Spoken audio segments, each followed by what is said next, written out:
খবরটা শুনেই হরিশঙ্কর লাফিয়ে উঠলেন। ভূতপ্রেত সম্বন্ধে তার কৌতূহল পরিচিতদের কারও অজানা নেই। যখনই কোথাও ভূতের খবর পেয়েছেন ছুটে গেছেন, সে পোড়ো বাড়িই হোক কি তেপান্তরের মাঠই হোক, কুছ পরোয়া নেই।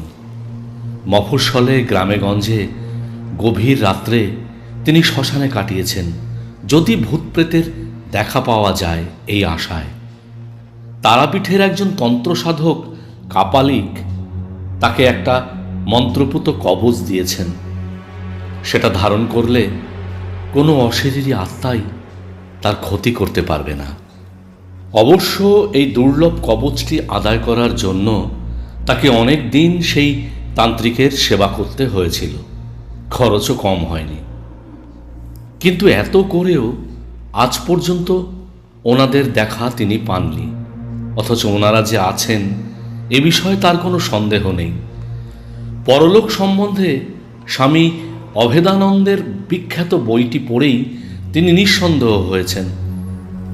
তাছাড়া এ বিষয়ে দেশি বিদেশি কত যে বই তার সংগ্রহে আছে তা দেখলে অবাক হতে হয়। Sir Oliver Lodge, Arthur Conan Doyle, রবীন্দ্রনাথের মতো মনীষীরা যা নিয়ে চর্চা করেছেন তা ফুৎকারে উড়িয়ে দেওয়া বাতুলতা বলেই তিনি মনে করেন।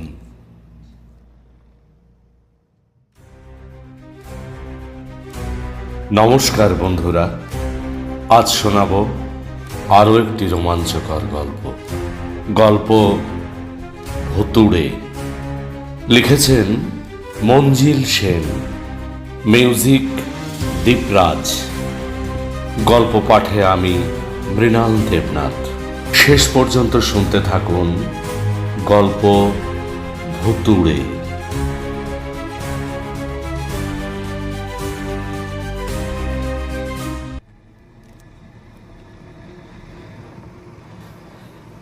খবরটা এনেছিল তারই অফিসের এক কেরানি। পান্ডবা স্টেশন থেকে অনেকটা ভেতরে নন্দনপুর বলে একটা জায়গা। একসময় ওখানে বর্ধিষ্ণু গ্রাম ছিল, পাশ দিয়ে নদী বয়ে গিয়েছিল। মাল বোঝাই নৌকো নিয়ে আনাগোনা ছিল সওদাগরদের। সেটাও বেশি ছিল নবাবী আমল। তারপর একসময় মহামারী ম্যালেরিয়া ছারখার করে দিল গ্রাম। লোকজনের বসতি কমে গেল, অব্যবহারে নদীও মজে গেল। দীর্ঘকাল শ্মশানভূমি হয়েছিল ওই অঞ্চল।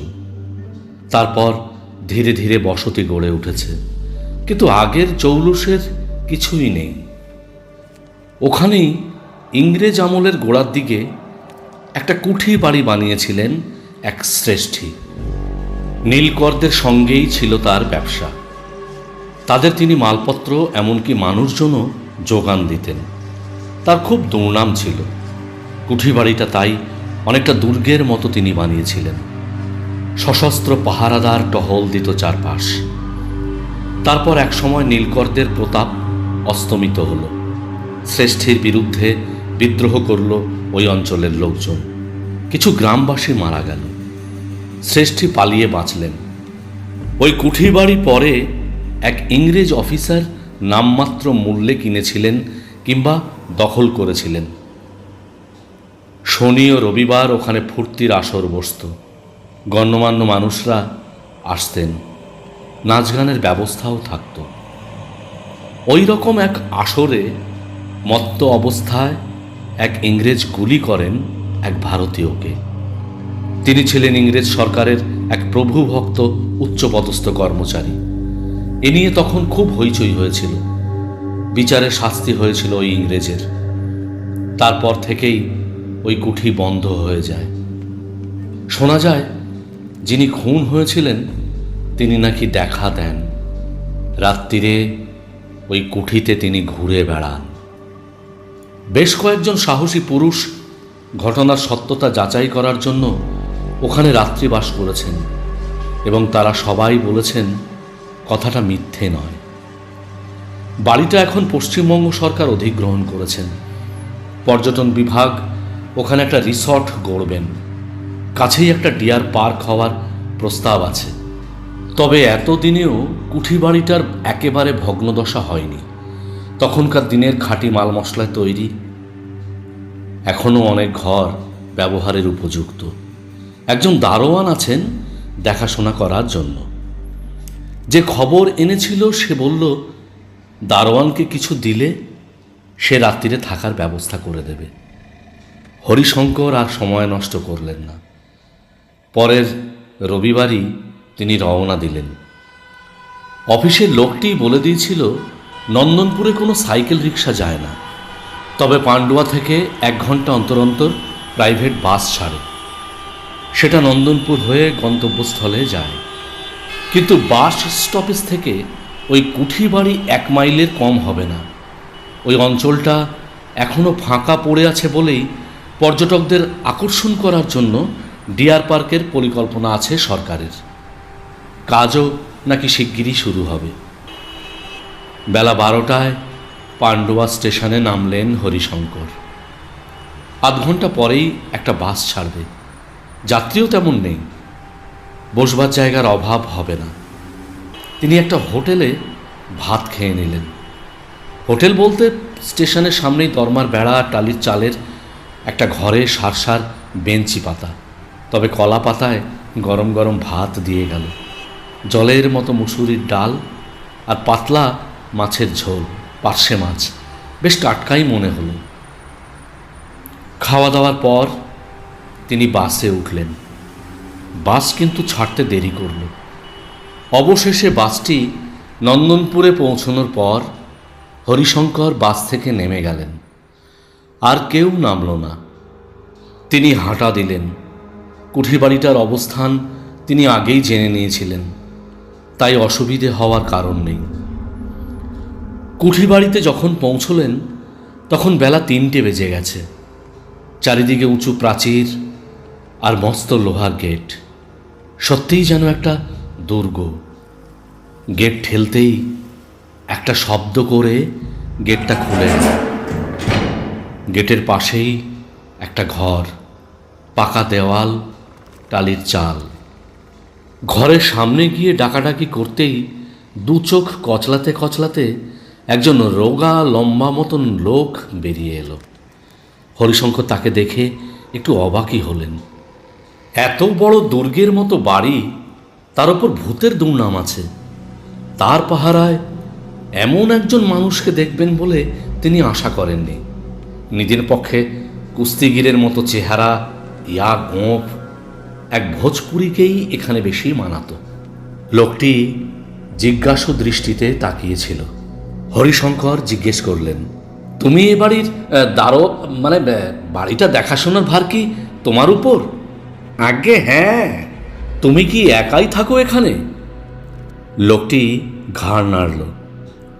ভয় করে না একা একা থাকো? এটাই আমার চাকরি। সরকার থেকে মাইনে পাই, তাতেই সংসার চলে যায়। ভয় পেলে আমার চলবে কি করে? হ্যাঁ না, শুনেছি এখানে এখানে ভূতের উপদ্রব আছে। লোকটির 2 চোখ এবার যেন উপলব্ধির দৃষ্টি খেলে গেল। বলল, বুঝছি, আপনি সেই জন্যেই এসেছেন। হ্যাঁ ঠিক ধরেছ।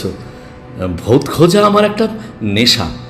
শুনেছি এই বাড়িতে ভূত দেখা দেয়, তাই পরখ করতে এসেছি। রাত্রিরে থাকতে চান? হ্যাঁ, যদি ভূতের দেখা পাই। আপনি কোথা থেকে আসতেছেন? কলকাতা। তার সঙ্গে পারমিট এনেছেন? পারমিট মানে? দপ্তরের অনুমতি ছাড়া রেতে আপনাকে কেমন করে থাকতে দেব? হরিশঙ্কর পকেট থেকে 50 টাকার একটা নোট বের করে এগিয়ে ধরলেন।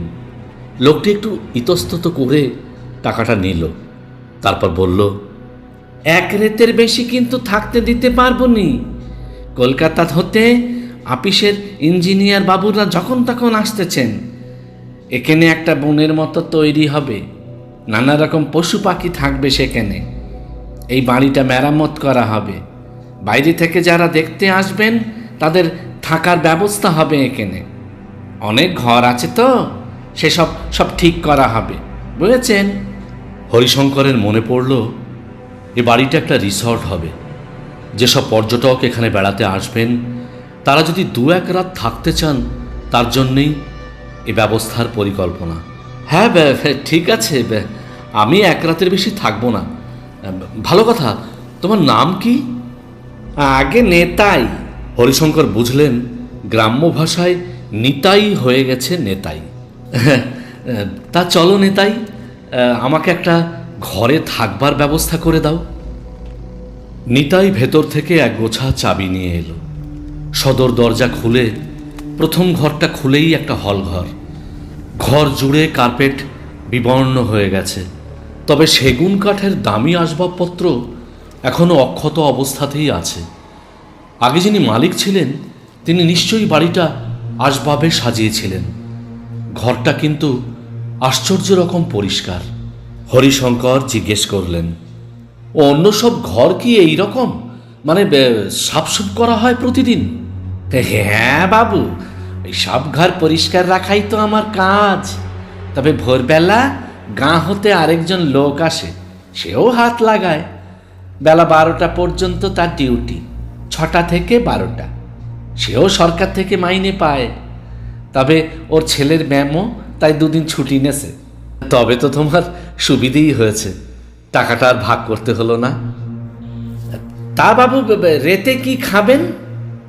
কাছাকাছি কোনো হোটেল নেই? হোটেল? আশেপাশে কোনো বাড়িঘরই নেই। রেতে আমি তো আমার জন্য আটার রুটি বানাবোই, তা আপনার জন্যও নয় 2-4টে বেশি বানাবো। সেই ভালো, 3টে রুটি হলেই আমার যথেষ্ট। আলু কুমড়ো ছক্কা আপনার চলবে তো বাবু? আমি গরিব মানুষ। হ্যাঁ হ্যাঁ, খুব চলবে, খুব চলবে। তুমি না হয় এ নাও আরো 20টা টাকা রাখো। না না বাবু, না না না না, ওর জন্য কোনো টাকা দিতে হবেনি। হরিশঙ্কর ওর কথায় কান দিলেন না। 2টো 10 টাকার নোট ওর হাতে গুঁজে দিলেন। নিতাইয়ের মুখ বেশ প্রসন্ন। বলল, বাবু, রেতে তবে ওই ডিমের ডালনা বানাই, রুটির সঙ্গে জুত করে খাওয়া যাবে।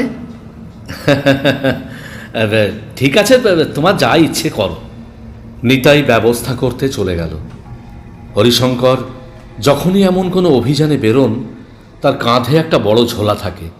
তাতে টর্চ, মোমবাতি, দেশলাই, একটা ছোট বাঁধানো কালী মূর্তি, একটা চাদর, পুরনো খবরের কাগজ, 1 ফ্লাস্ক গরম চা ইত্যাদি আরও সব টুকিটাকি জিনিস থাকে। এই সময় তার চায়ের তেষ্টা পায়। তিনি ফ্লাস্কটা বের করলেন, ঢাকনা খুলে কিছুটা চা তাতে ঢাললেন, তারপর তৃপ্তি করে পান করতে লাগলেন। শীতকাল, তাড়াতাড়ি সন্ধে নেমে এলো। তার গায়ে একটা ফুল হাতা সোয়েটার ছিল। থলি থেকে একটা উলের টুপি বের করে মাথায় পরলেন। নতুন জায়গা, চট করে ঠান্ডা লেগে যেতে পারে। নিতাই এসে একটা হেরিকেন লণ্ঠন রেখে গেল। বলল, বাবু, ইচ্ছে করলে একটু গড়িয়ে নিতে পারেন, রেতি জাগতে হবে তো। হরিশঙ্কর ভেবে দেখলেন প্রস্তাবটা মন্দ নয়। এদিকে মশার গুনগুনানি শুরু হয়েছে। তিনি মুখে আর শরীরে অনাবৃত জায়গায় মলম মেখে নিলেন, মশা কামড়াবে না। তিনি শুয়ে পড়লেন। সারাদিনের ক্লান্তিতে প্রায় সঙ্গে সঙ্গে গাঢ় ঘুম এসে গেল। নিতাইয়ের ডাকে যখন ঘুম ভাঙল তার, হাত ঘড়িতে দেখলেন রাত 8:30। বেশ ভালো ঘুম হয়েছে। আপনার খাবারটা এখানেই দিয়ে যাই বাবু? হ্যাঁ, সেই ভালো, দিয়ে যাও। একটা বড় কাঁচের রেকাবিতে রুটি আর একটা কাঁচের বাটিতে ডিমের ঝোল দিয়ে গেল নিতাই। একটা কাঁচের গ্লাসে জল দিতেও ভুলল না। হেড অফিস থেকে অফিসাররা আসেন, তাদের জন্যে কাঁচের বাসনপত্র রাখা রয়েছে। ডিমের ডালনাটা চমৎকার রেঁধেছে নিতাই। এত সুস্বাদু রান্না অনেক দিন খাননি। নিজে তিনি সংসার করেননি। একটি ছোকরা বাড়িতে থাকে, সব কাজকর্ম করে, মানে রান্না পর্যন্ত। তার তুলনায় এই রান্না অমৃত। খাওয়া দাওয়া চুকলো। নিতাই বাসনপত্র নিয়ে জায়গাটা পরিষ্কার করে দিল। হরিশঙ্কর কয়েকটা ধূপ জ্বালালেন, ধূপদানি সঙ্গেই থাকে। ঝোলা থেকে 4টে আস্ত রসুন বার করে সামনে পিছনে কোনাকুনি রাখলেন। তিনি যেখানে বসে রাত কাটাবেন তার কয়েক হাতের মধ্যে। একটা ইংরেজি বইতে তিনি পড়েছিলেন, ভূতপ্রেত রসুন ডিঙোতে পারে না। মা কালীর বাঁধানো ফটোটাও সামনে রাখলেন। এসব হলো উৎপাত থেকে আত্মরক্ষার উপায়। তাছাড়া সেই পিশাচ সিদ্ধ কবচটা তো আছেই। সব শেষে চারপাশে গোল করে সর্ষে ছিটলেন। নিতাইয়ের আর সারা শব্দ পাওয়া যাচ্ছে না। অবোধয় খাওয়া দাওয়া শেষ করে ঘুমোবার চেষ্টায় আছে। হরিশঙ্কর ঘড়ি দেখলেন, রাত 10টা। এখন শুধু প্রতীক্ষা। এসব ব্যাপারে তার রাত জাগার অভ্যেস আছে। তিনি পরলোক সম্বন্ধে একটা বই খুলে বসলেন। সময় কাটাবার জন্য তিনি সঙ্গে বই রাখেন। ক্রমে বইয়ের মধ্যে তিনি ডুবে গেলেন। হঠাৎ কিসের একটা অনুভূতিতে তিনি মুখ তুলে তাকালেন আর চমকে উঠলেন। খানিকটা দূরে নিতাই বসে আছে, স্থির দৃষ্টিতে তাকিয়ে আছে তার দিকে। এ কি, তুমি কতক্ষণ এসেছো? এই তো কিছুক্ষণ বাবু। আপনি যেভাবে পড়তেছিলেন কোনো হুঁশ ছিল নি। তুমি তুমি ঘুমাওনি? একে আপনি যদি ভয় পান এই ভেবে ঘুম আসতেছে না, তাই চলে এলাম। আরে ভয় পেলে কি আর এখানে আসি? আমার অভ্যেস আছে। কিন্তু ভূত যদি আপনার গলা টিপে ধরে? ওটা ভুল ধারণা নিতাই। হরিশঙ্কর বই বন্ধ করে ওকে বোঝাতে লাগলেন। ভূত প্রেত এরা হলো অশরীরী, এদের কোনো দেহ নেই। এরা ইচ্ছে করলে মানুষের মূর্তি ধরতে পারে বটে, কিন্তু সেটা রক্ত মাংসের নয়, মানুষের ছায়া। তাই তারা ইচ্ছে করলেও তোমাকে ছুঁতে পারবে না। হাত চালালে সেই হাতটা তোমার আমার শরীর ভেদ করে চলে যাবে, কোনো ক্ষতিই হবে না। তবে যে শুনি ভূতে মেরেছে, ভূতে মেরেছে, এ কথাটা কি সত্যি নয়? ভূতে মারে না নিতাই। মানুষ ভূত দেখলে ভয়েই হার্ট ফেল করে, আর সেটাই রটে যায় যে ভূতে গলা টিপে ধরেছে। হ্যাঁ বাবু, আপনি তো অনেক কিছুই জানেন।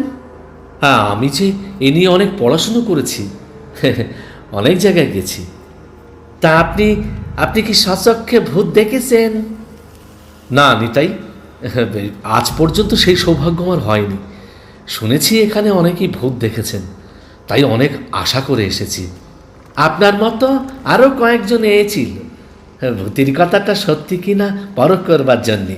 তেনারা সবাই ভূতের দর্শন পেয়েছিল, বুঝেছেন বাবু? দেখি আমিও পাই কিনা। হ্যাঁ, এবার তুমি যাও। তুমি থাকলে হয়তো ভূত আর আসবে না। হ্যাঁ বাবু, আমি যাই। যদি কোনো প্রয়োজন হয় আমাকে ডাকবেন, আমি দরজা খোলাই রাখবো। আমারও ঘুম খুব পাতলা। আচ্ছা, ঠিক আছে ঠিক আছে, এসো তুমি। হরিশঙ্কর হাত ঘড়িতে দেখলেন রাত 1টা বাজে। নিতাই চলে গেল। তিনি আবার বই খুলে বসলেন। মাঝে মাঝে বই থেকে চোখ তুলে ঘরের চারদিকে দেখছিলেন, অস্বাভাবিক কিছু চোখে পড়ে কিনা। রাত 4টা পর্যন্ত তিনি সজাগ ছিলেন। তারপর হাই উঠতে লাগলো। কখন যে কার্পেটের উপর শুয়ে পড়েছিলেন নিজেই জানেন না। ঘুম ভাঙল যখন, তখন সকাল 7টা। বাইরে রোদ দেখা যাচ্ছে, পাখির কলকাকলি শোনা যাচ্ছে। নিতাই তাকে ডাকেনি, কিন্তু ঘরে এক বালতি জল আর একটা মগ রেখে গেছে। হরিশঙ্কর বারান্দায় গিয়ে চোখে মুখে জল দিলেন, তারপর জিনিসপত্র গুছিয়ে ঘর থেকে বেরুলেন। নিতাই যেন তার জন্যেই অপেক্ষা করছিল। হাসি মুখে বলল, ঘুম ভাঙলো বাবু? হ্যাঁ হ্যাঁ, কখন যে ঘুমিয়ে পড়েছিলাম টের পাইনি। ভূতের দর্শন পেয়েছেন বাবু? দূর, সব বাজে। মিছিমিছি এলাম এখানে, জানো তো। কিন্তু আপনার আগে যারা ছিলেন তারা দেখেছিলেন। হয়তো তুমি ছিলে বলে আর দেখা দেয়নি। আমি? কি বলছেন? আমি আবার কখন ছিলাম? রাত 1টা পর্যন্ত তুমি আমার সঙ্গে গল্প করনি? এ কি বলছেন আপনি বাবু? আপনার এঁটো বাসন নিয়ে আমি সেই যে চলে এসেছিলাম আর ও ঘরে যাইনি। আমি তো রাত 9টার পরেই শুয়ে পড়েছিলাম। ঘুমুলে আমার আবার কোনো জ্ঞান থাকে না বাবু। হরিশঙ্কর হতবুদ্ধির মতো ওর দিকে তাকিয়েছিলেন। হঠাৎ নিতাইয়ের দু চোখে ফুটে উঠল কৌতূহলের ছায়া। ও বলল, আপনি তো তাহলে ভূত দেখেছেন বাবু? আহা, আপনাকে নিরাশ করেনি। কি বলছো তুমি? হ্যাঁ বাবু, আপনি যাকে দেখেছেন সে আমি নই, ভূত। আমার চেহারা ধরে আপনাকে ধোকা দিয়েছে। আস্তে আস্তে হরিশঙ্করের কাছে ব্যাপারটা পরিষ্কার হলো। ভূত এসেছিল, কিন্তু তিনি তখন তা বুঝতে পারেননি। তার নিজের হাত কামড়াতে ইচ্ছে করছিল। ইস, এত কাছে থেকেও তিনি ভূতকে বুঝতে পারলেন না। জীবনে প্রথম ভূত দেখেও তিনি ঠকে গেলেন। ভূতই তাকে বোকা বানালো। 9টার মধ্যে তাকে বাস স্টপেজে পৌঁছতে হবে। ওই সময় পাণ্ডুয়াগামী বাস ওখানে আসে। তিনি নিতাইয়ের কাছ থেকে বিদায় নিয়ে বেরিয়ে পড়লেন। তাকে 10টা টাকা বকশিসও দিলেন। অর্ধেক পথ যাওয়ার পর হঠাৎ একটা কথা তার মাথায় এলো। তিনি থমকে দাঁড়ালেন।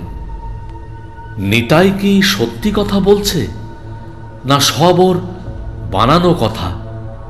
ও কি সত্যিই রাত্রিরে ঘরে এসে তার সঙ্গে গল্প করেনি?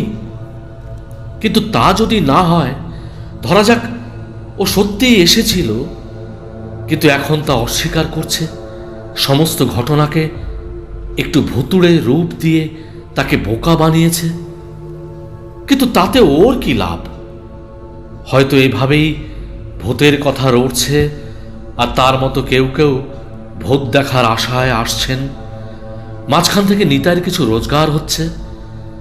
একবার তিনি ভাবলেন ফিরে গিয়ে নিতাইকে পুলিশের ভয় দেখাবেন, কিন্তু তারপরেই তার মনে হলো তার হাতে তো কোনো প্রমাণ নেই, আর পুলিশও তাকে কি ভাববে, উজবুক।